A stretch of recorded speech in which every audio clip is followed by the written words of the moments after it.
There was once a king and queen who had 3 daughters.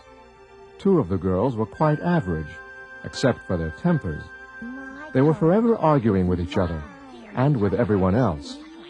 The youngest, named Psyche, was much more even-tempered and extremely beautiful. In fact, the beauty of Psyche was so great, and her suitors so many, that the goddess Venus became filled with jealousy.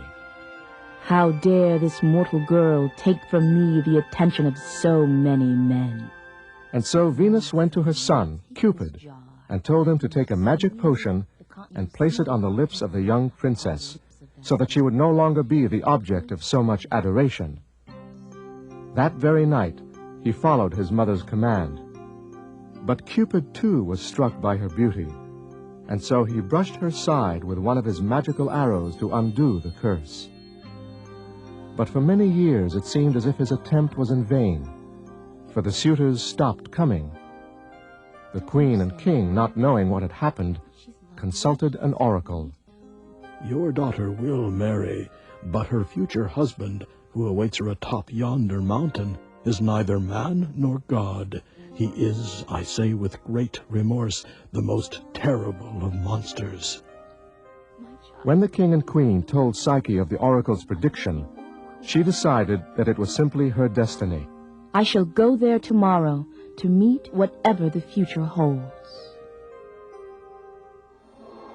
After Psyche reached her destination, the mountain's peak, she stood there for many hours, alone, sad, and fearful. But then a breeze began to blow, and it beckoned her to a nearby meadow, where she soon fell fast asleep. Several hours later, when the princess awoke, she noticed a grove at the edge of the field. Again the breeze softly pushed her forward, this time into the thicket. When she reached the far edge of the grove, she saw a castle.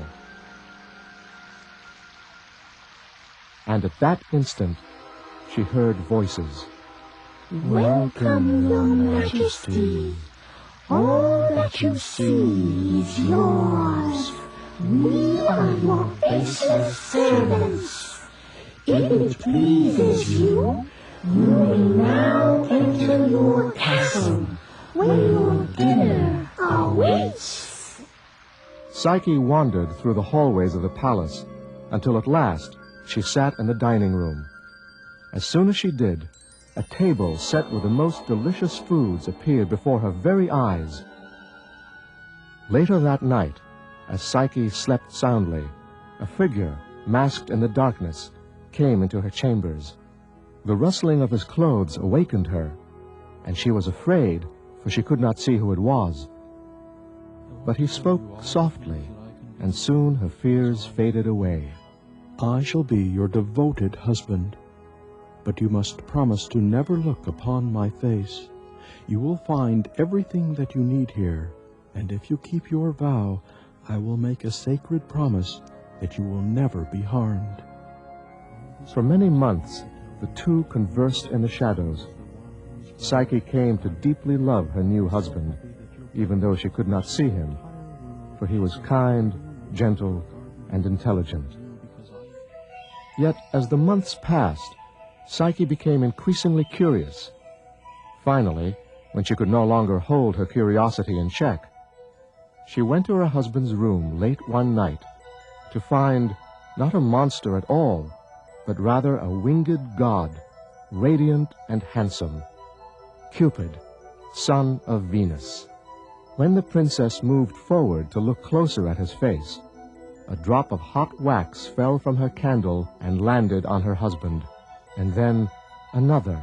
Startled, Cupid awoke and immediately saw what had happened. Oh, foolish Psyche, is this how you repay my love, by breaking your vow? There can be no devotion if promises are broken. And with that, he flew from the room. Psyche ran outside to call him back, but he was gone. For months, poor Psyche searched for her Cupid, until at last she found herself at the home of her mother-in-law, the goddess Venus. My son Cupid will return to you only when you have proved yourself worthy of him. To prove your worthiness, you must take this box to Hades, where Proserpine, queen of the underworld, lives, and fetch a portion of her beauty. Ask her to put it in the box, which you must never open.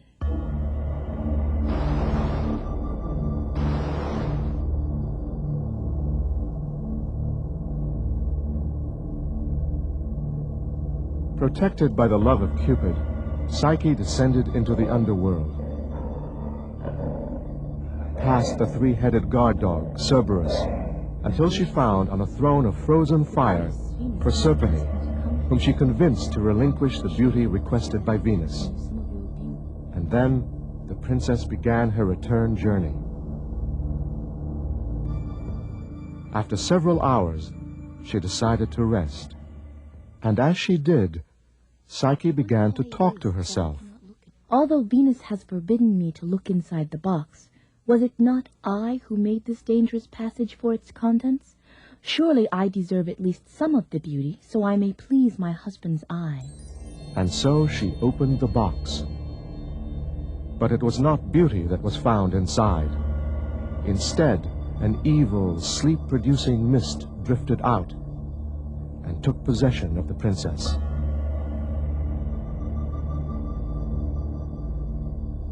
That very moment, Cupid began to feel the terrible pangs of loneliness. And so, he decided to forgive Psyche, find her, and bring her back. Guided only by his love, he soon found her. He gathered the evil mist and placed it once again inside the box, and then released its spell by touching Psyche with one of his arrows. When the princess returned with the box, Venus kept her promise, and the couple never again lived apart.